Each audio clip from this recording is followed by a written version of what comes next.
or we shall not escape from Absalom. We have that pessimistic mind. Nagiging negative ka na.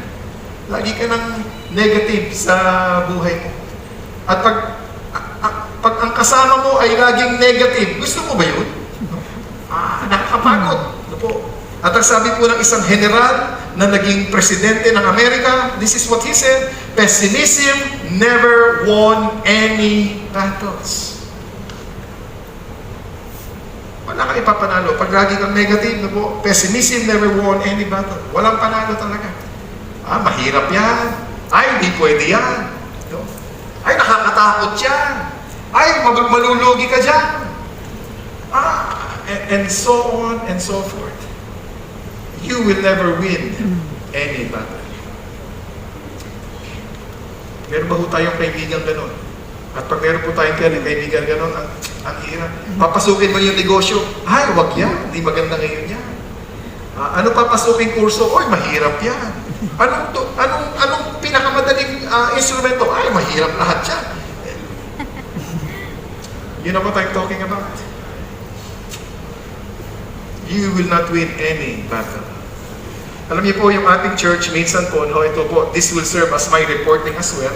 You know, our church, during the time of pandemic, we had this fundraising campaign, the Seed of Faith. Do you remember? Pakitaas naman ang kamay ng nakaka-remember nito.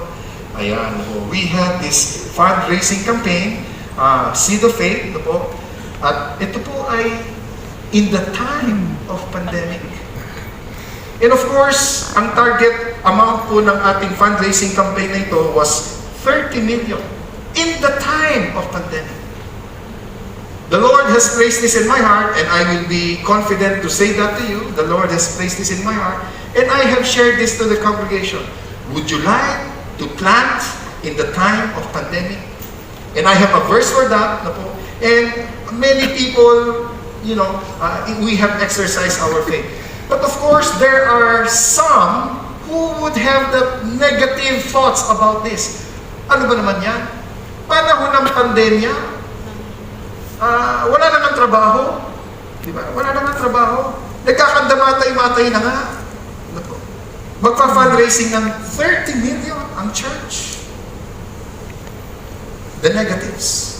And you know what? This will serve as my report. We are trying to target 30 million. The pledges, ang mga nag-pledge po ay umabot ng 33.8.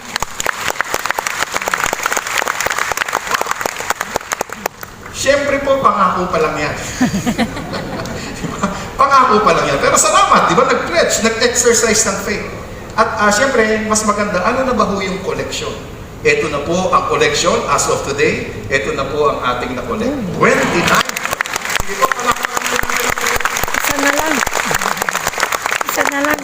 Pero when we were doing this fundraising program for the church, for the house of God, negatives. The negatives. We do not want to exercise our faith in the times of pandemic.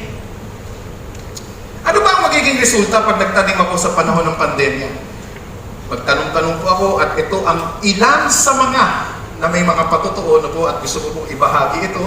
At ito po ay ipinagpaalam po sa nagmamay-ari ng patotoo na ito.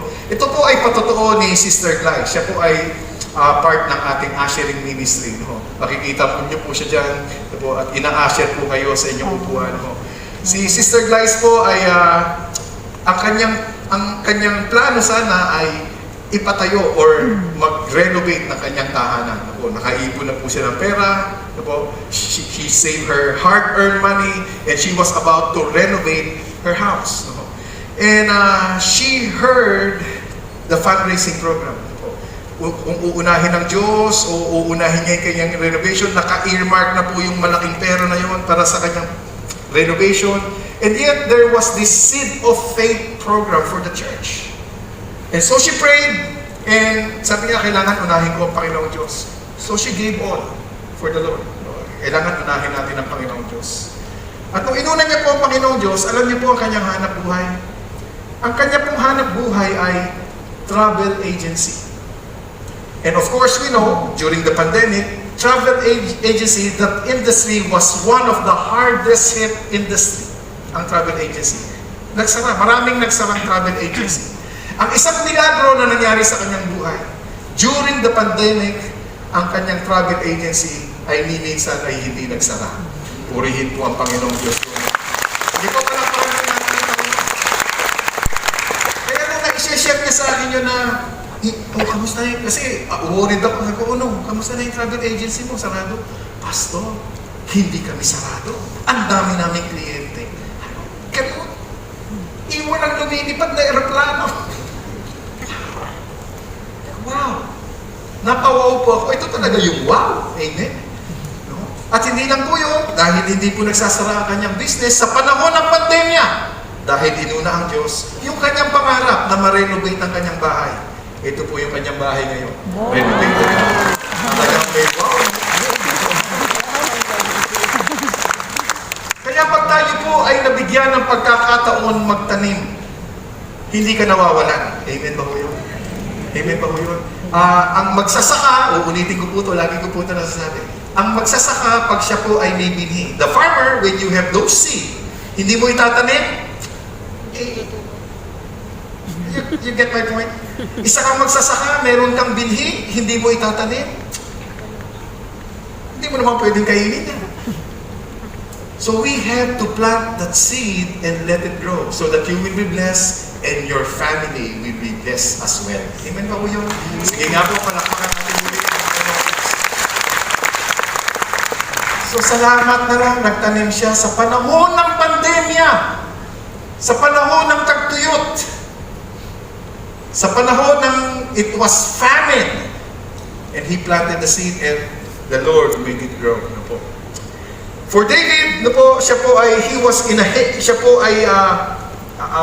negative thinker already. David was running away, he will flee, he would try to escape, and he said, make haste to depart, meaning he would be in a rush. Kaya sa opisina po, ganyan po tayo, Russian. Korni ko walang tatawa doon talaga. Russian. Lahat rush. And you know, when everything is in a rush, may nakakalimutan ka. Nakakalimutan mo passport mo, nakakalimutan mo baon mo, diba? Nakakalimutan mong kulayan yung kilay mo. When we are in a rush, we commit mistake when we are in a rush. And David said, the city would be struck, it would be in the edge of the sword, meaning I am afraid to die. David! Kailan ka ba natakot mamatay? Bakit? Ito ang pagkakakilala ko kay David. No? The giant would be having the spear, he would be having the javelin, he would be having the shield, and David would be facing that giant with a tirador. Kailan ka ba natakot, David? Kailan ka ba natakot mamatay? No? And this was what David wrote, though I walk through the valley of the shadow of death, I fear no evil. Why? For you are with me, your rod and your staff, they comfort me. Ito ang pagkakakilala ko sa iyo, David. But now, the warrior king was running away. Just like you. Just like me. Pag meron tayong problema, tumatakbo po tayo.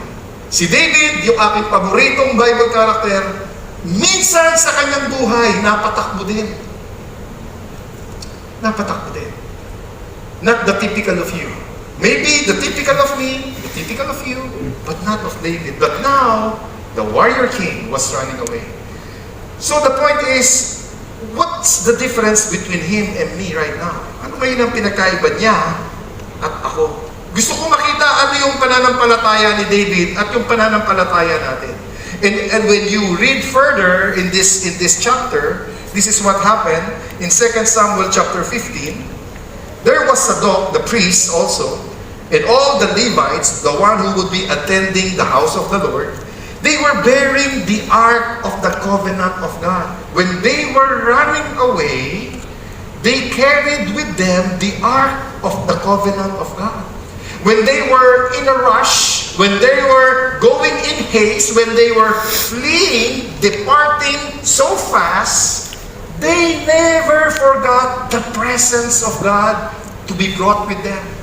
Yan Hindi nila iiwan yung presensya ng Diyos. And they set down the ark of God, the Abitar, and went up until all the people had finished crossing over from that city. They will never forget the presence of God. Nagmamadali, masama ang araw, may tumutugis, may papatay. Hindi nila makakalimutan, kailangan namin ang presensya ng Diyos sa aming buhay. Maybe here lies the difference between David and us. Because when we are having a bad day, or maybe we're having a good day, we do not pursue the presence of God.